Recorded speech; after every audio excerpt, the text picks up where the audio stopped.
Olá, direto de Brasília, capital do Brasil, iniciando mais um ponto certo. Vamos falar hoje um pouquinho de autocuidado?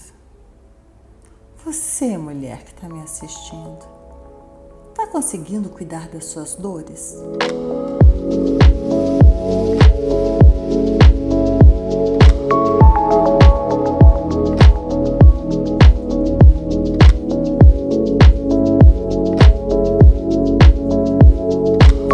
Para tratar desse assunto, a nossa convidada de hoje é a doutora Andréia Regis, que vai falar dessa dor interior.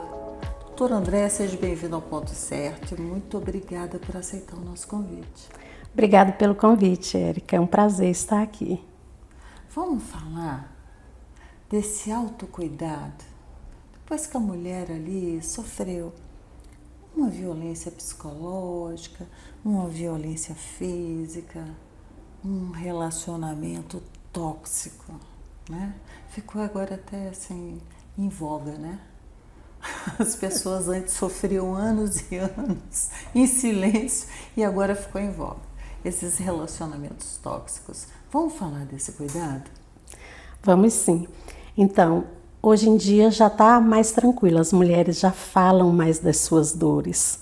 Sim, mas ainda tem muito tabu, ainda tem muita dor guardada, que quando ela vai abrir a boca para falar dessas dores, ela já está bastante maltratada, né? Ela já está bastante ferida.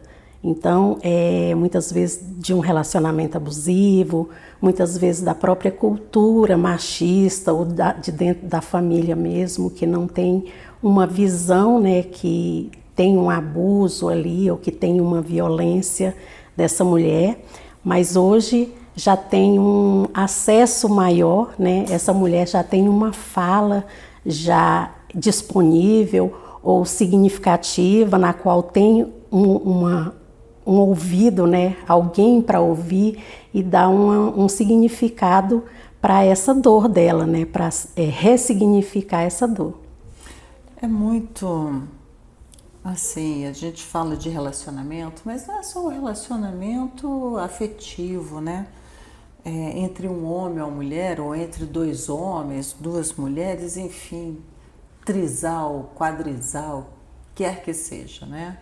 Nós estamos falando desse relacionamento, vamos dizer, de casal, de companheirismo.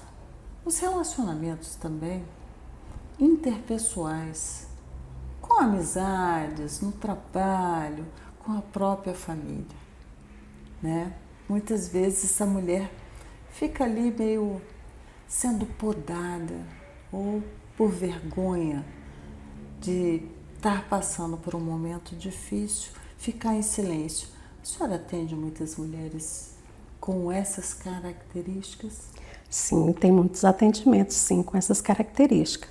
Porque as dores, né, psicológicas, as feridas, muitas vezes elas vêm ao longo da vida, da história da pessoa, seja familiar, seja de irmãos, seja de pais, né, seja no seio tanto da família, quanto nos seus relacionamentos, quanto nas suas relações de trabalho. Então, geralmente, já vem um histórico, né, de feridas aí que vem machucando há muito tempo. Hoje as pessoas já têm mais acesso às terapias, né, e têm um acesso dessa fala mesmo, de falar das suas dores. Claro que ainda tem muito tabu, né, de às vezes a pessoa acreditar que o psicólogo é só para louco, né, mas isso já está caindo por terra, né, então as pessoas já estão tendo mais acesso a ter esse acesso mesmo do profissional, na qual vai falar, né, das suas dores e vai saber que tem um profissional ali que vai respeitar a sua dor sem um julgamento. Então vai ter a garantia também do sigilo, né, dela falar dessas feridas pessoais que muitas vezes não é aberta tanto, né, no convívio familiar. Então tem assim essa vergonha, tem o preconceito. E junto com o profissional, essa pessoa vai ter esse acesso e vai ter essa segurança e se sentir mais confortável, sim, para estar tratando, né, dessas feridas. Curioso, doutora Andréia, que a senhora falou um tabu que por muitos anos foi reproduzido e eu acho que ainda fica ali no inconsciente das pessoas, que é exatamente dizer o seguinte: tá doido, vai para o psicólogo, né? Ou então é problemático, vai para o psicólogo. A verdade é que todas as pessoas trazem uma bagagem dentro de si, de frustrações, né? A gente está falando de vida real. Vida real não é conto de fadas que vai ter aquele final feliz. Não, a vida real ela tem choro, ela tem sorriso, ela tem altos e baixos, tem momentos que você vai ganhar, tem momentos que você vai perder. E é bom falar isso porque o psicólogo é exatamente a pessoa técnica, a pessoa que estudou, a pessoa que se preparou para poder fazer essa escuta e identificar essas dores interiores. Então é bom falar isso, porque quem nos assiste também, se já cresceu com esse paradigma aí, modificar, não é mesmo? Isso mesmo. Uma coisa bem bacana que a gente consegue enxergar hoje em dia é que muitas dessas pessoas que tinham, né, esse, né, isso é para louco, né, hoje vem sim para a terapia e vê o quanto que é significativo, né, essa fala, essa busca pela cura interior e para se conhecer também, né, porque muitas vezes a pessoa às vezes chega e fala assim, não, mas eu não tenho problemas, né, já está com um problema grande, porque todos nós temos, né? Se não reconhece o seu, já ficou mais potencializado. Exatamente, muitas vezes a pessoa já chega justificando, né? Também muitas vezes com medo desse julgamento mesmo do profissional, né? Então, quando a gente faz com que ele relaxe, comece a contar, né, a própria história, muitas vezes ele vai trazer coisas que às vezes ele mesmo não tinha coragem de abrir para si mesmo, né, de enxergar. Porque quando você fala das suas feridas, você consegue enxergar de uma forma diferente, né, ressignificar aquilo, e quando você tem um profissional te ouvindo, sem te julgar, você começa a enxergar várias possibilidades de reparo, não de esquecimento, você não vai esquecer, mas você vai conseguir enxergar aquela ferida de forma que ela já não vai mais doer na sua vida, e você vai lidar com isso com uma tranquilidade muito maior. Sabe, doutora Andréia, eu acho que muitas vezes a pessoa apenas quer ser ouvida. Ela quer alguém para que ela possa narrar. Seja porque está vivendo um momento de solidão, seja porque é um desconhecido e não vai fazer o julgamento. Eu falo isso porque ao longo da minha vida as pessoas sempre me procuraram para contar suas histórias e assim, sem eu conhecer. Eu acho que eu transmito essa empatia para que as pessoas se abram. E muitas vezes eu ouvia aquelas narrativas e pensava assim, a pessoa saiu dali tranquila, feliz, era o que ela precisava. Era só alguém para poder escutar. E quem não tem carência, não é? Quem de nós, né, que não tem as suas dores interiores, as suas carências? É bom a gente compartilhar. Me fala aqui, como é que a mulher consegue identificar que ela está se autopunindo ao ficar em silêncio, a não compartilhar um momento difícil para ela com outras pessoas ou buscar a ajuda de um profissional que possa orientar ela, que ela possa se redescobrir? O silêncio das mulheres, principalmente, né, que sofrem as violências, né, de um modo geral, não só violências domésticas, mas de um modo geral, quando essa mulher não busca essa ajuda, né, quando ela não traz, não bota para fora esse sentimento, ela termina adoecendo, literalmente, né? Então tem várias doenças que muitas vezes está relacionado a isso, né? Muitas vezes depressão e ansiedade está muito relacionado a não fala, né? Eu guardar em silêncio as minhas dores, né? E engolir esses venenos, isso que me machuca dentro, né? Então, quando muitas vezes aquilo está me sufocando, é importante ter essa fala, exatamente para ela liberar. Quando você falou assim, que muitas vezes a pessoa te procura, às vezes ela nem quer ouvir você falar, ela quer apenas alguém que dê uma importância para aquilo que ela está falando, né? Então, só em falar, né, da sua dor, né, do seu sofrimento, da sua angústia do dia a dia, já alivia isso, né? E muitas vezes compartilhar isso, né, é muito importante.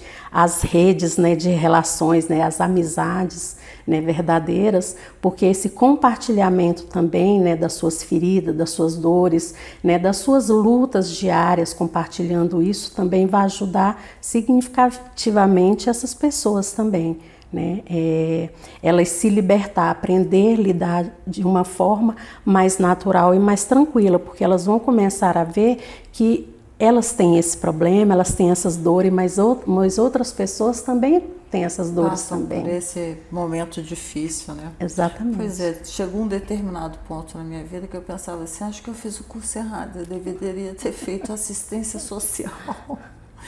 Mas é uma brincadeira aqui, né, que eu estou fazendo. Porque, na verdade, eu acho que é muito difícil dar o primeiro passo. E é importante a senhora ter falado da pessoa que guarda para si essas dores em silêncio, esses sentimentos, né? Porque, na verdade, são sentimentos que vão se acumulando e acaba adoecendo. E a depressão, ela é uma doença silenciosa.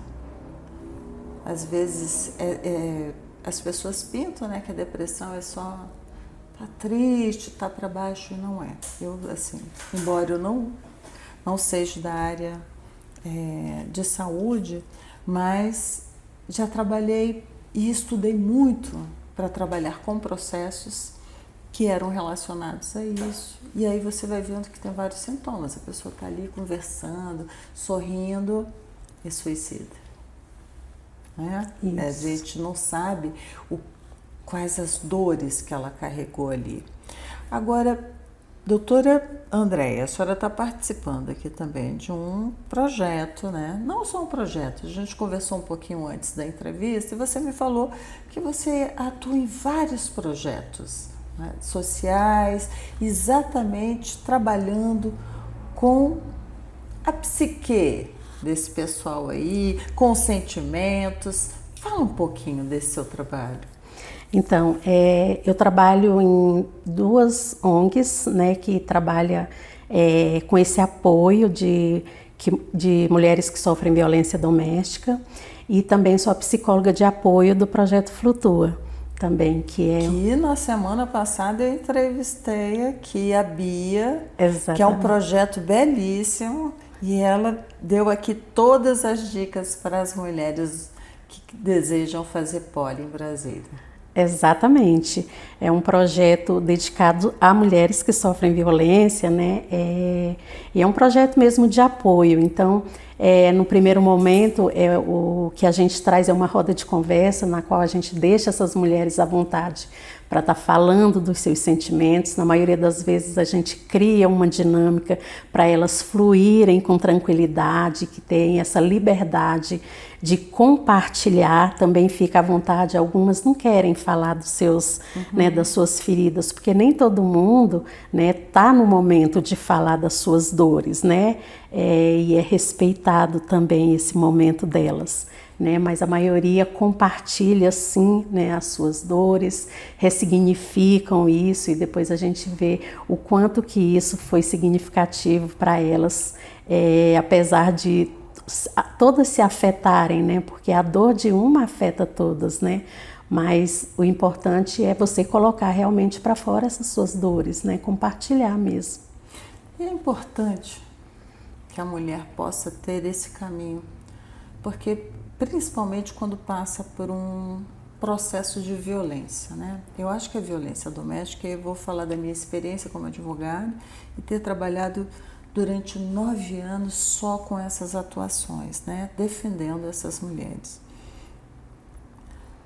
E junto com a psicologia, deixar claro que não era só cuidando das leis, era cuidando das leis e do interior da pessoa. As mulheres, quando entram no processo de violência, a dor física, quando ela sofre uma violência física, aquela dor passa. Ela dói, o machucado ficou, mas ele passa. E quando a violência ela é psicológica, como é que pode se trabalhar isso? Porque eu acho que esse é o momento mais difícil para a mulher, sabe? Eu vi várias mulheres que até queriam sair daquela situação, mas acabavam retornando porque não conseguiam ultrapassar. Parece que tem uma barreira. Explica melhor, doutora Andréia, como é que acontece isso aí para essas mulheres? Sim, é um momento realmente muito difícil, tá? Não é uma terapia que vai fazer com que essa mulher ressurja das cinzas, né? Uma violência psicológica, ela fere na alma da mulher, né? E quando se fere na alma, eu preciso buscar forças aonde, às vezes, eu acredito que eu nem tenha, né? Mas essa busca, essa constância, essa vontade de vencer, né? E de aprender a lidar com isso, faz com que essa mulher busque recursos dentro de si mesmo, né?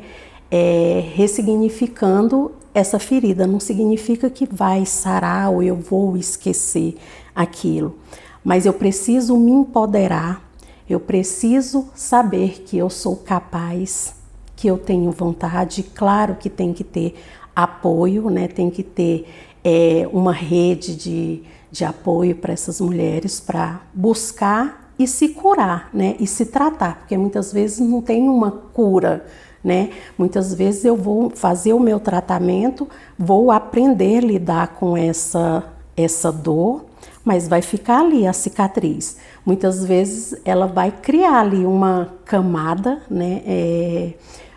Engrossar mais ali, né? Às vezes para futuros relacionamentos eu vou ter essa dificuldade. Olha, interessante isso. Vamos tocar nesse ponto, porque... Não, vamos fazer melhor. Você falou dessa rede de apoio. Tem mulheres que sofrem a violência em silêncio, seja por vergonha, né? Do que a sociedade, as pessoas vão pensar, seja por medo. E ainda tem algumas que passam pelas aparências, porque ela mantém um casamento de aparência, ela tem uma relação de aparência e ela quer que as pessoas pensem que ali está tudo bem, e quando na verdade não está. Essa rede de apoio, se ela não busca, vamos dizer, externa, é necessário que ela fale para a família, não é não? Sim, e essa família, ela precisa dar um voto de confiança e acreditar nessa pessoa. Não fazer crítica, né? Exatamente, não ficar fazendo julgamento. Não fazer julgamento. E existe também, muitas vezes, ela vai ficar em silêncio exatamente por medo, pela vergonha, como você falou, né? Mas a família precisa enxergar isso. Precisa, porque ela começa a entrar em adoecimento, muitas vezes físico mesmo, né? Então, às vezes começa a deprimir, começa a se isolar bastante, ela começa a ficar no quarto, ela começa a não querer comer, às vezes ela perde as relações de amizade porque não quer falar sobre aquele problema dela, né? Então, é importante que a família, né, busque ajuda, né, converse com essa pessoa e tente convencer ela a acreditar que ela está doente, que ela precisa de um apoio, que ela precisa de ajuda. Agora, como a família pode identificar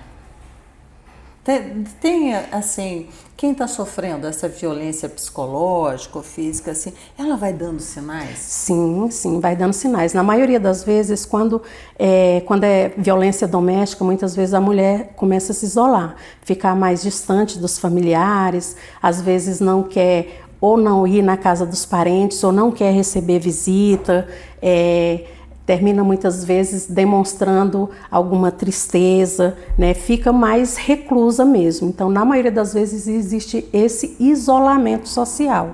Tanto na parte social mesmo, de não sair para passear, de não ir no mercado, quanto na parte mesmo familiar. Às vezes não quer receber visita, né? Então, a família precisa estar atenta. Choro, né? Exatamente, fica assim, mais tristonha. Agora vamos lá. Sofreu toda essa violência, tá lá fazendo tratamento, tá superando.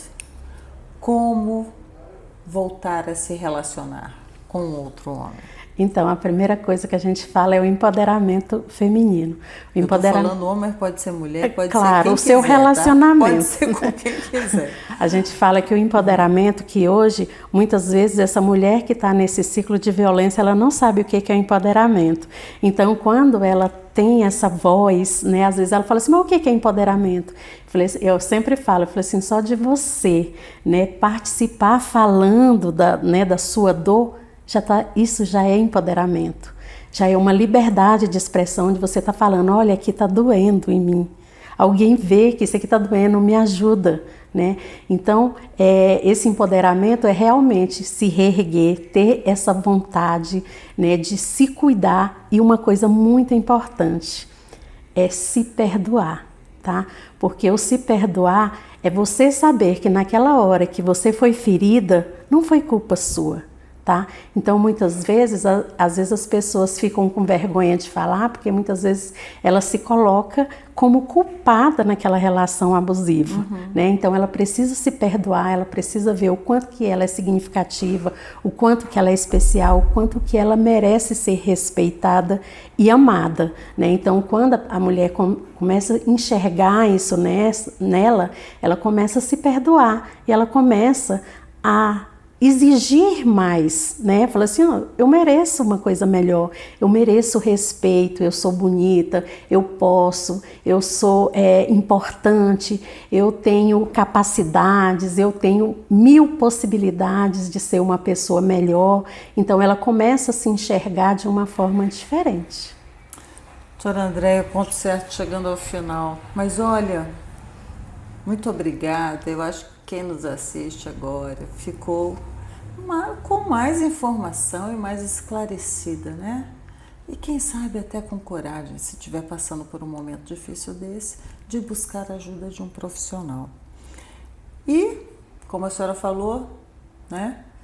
Vamos nos perdoar, porque a sua consciência, para o momento em que você estava vivenciando aquilo, você deu o seu melhor. Aquilo era o que você tinha de capacidade. Mude. Não leve peso que não é mais seu.